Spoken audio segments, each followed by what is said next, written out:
Charles Rennie MacIntosh is one of the world's best known architects, his unique style massively popular and instantly recognisable. Born in 1868, MacIntosh spent more than half his life creating art and design that continues to amaze and influence designers today. He created his most striking architectural landmarks in his home city of Glasgow, with the Lighthouse, the Willow Tea Rooms, House for an Art Lover and the Glasgow School of Art all continuing to attract visitors. The grand structure and outer design of his buildings are known across the world, but just as easily recognisable and popular are his intricate interior designs. Originally known as the Glasgow Herald Building, which housed the production of the paper in the late 19th century, this red sandstone water tower was MacIntosh's first major work while working with the architectural firm Honeyman & Keppie in 1895. The water tower is a fascinating feature, but was an entirely necessary precaution against the risk of fire with the relentless production and printing of the paper.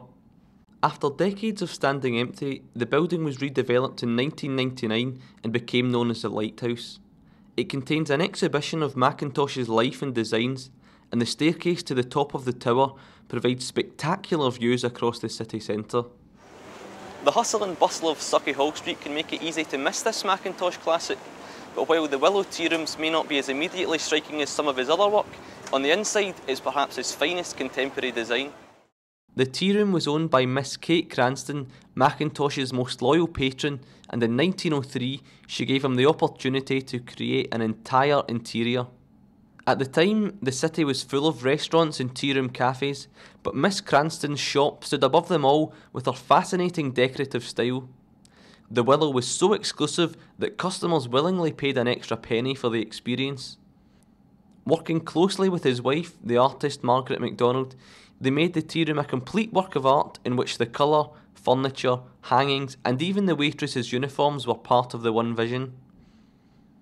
Kate Cranston sold the restaurant in 1919, and over time some of the interiors began to fade or spoil. A number of paintings and designs were taken to Kelvingrove Art Gallery to be maintained. However, the deluxe room facing Sauchiehall Street remains largely intact and still attracts diners every afternoon. The School of Art on Renfrew Street is perhaps one of the greatest and best known pieces of architecture from around the start of the 20th century, and it's MacIntosh's monument to the subtle and quirky Glasgow style, a design is showcased all over Europe.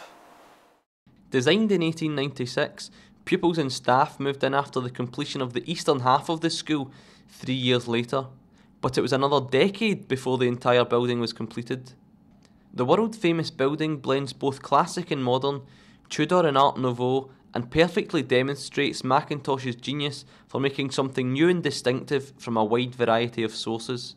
The building gives a new perspective from every angle, and again it has all the subtleties you would expect. MacIntosh was once a pupil at the art school, and it's where he met his wife Margaret MacDonald. Last year, the school was voted the finest building ever designed by a British architect, and it has also received international praise, currently being considered for World Heritage status, along with another MacIntosh design, Hill House in Helensburgh. After its completion, MacIntosh's career in Glasgow was almost over, for no more buildings were made to his designs during his lifetime. However, one of his most inspired designs did become a reality just over 15 years ago. In 1901, MacIntosh entered a competition set by a German design magazine to create a house for an art lover. The competition challenged architects to come up with designs which were fresh and innovative, and it allowed MacIntosh and his wife to work on a project which was entirely theirs, with no client specifications. Unfortunately, the MacIntosh's design was disqualified as it did not meet the submission deadline, but the designs were awarded a special prize for their pronounced personal quality, their novel and austere form, and the uniform configuration of interior and exterior. Almost a century after MacIntosh submitted his original designs, the House for an Art Lover finally became a reality when engineer Graham Roxburgh began the construction project in 1989.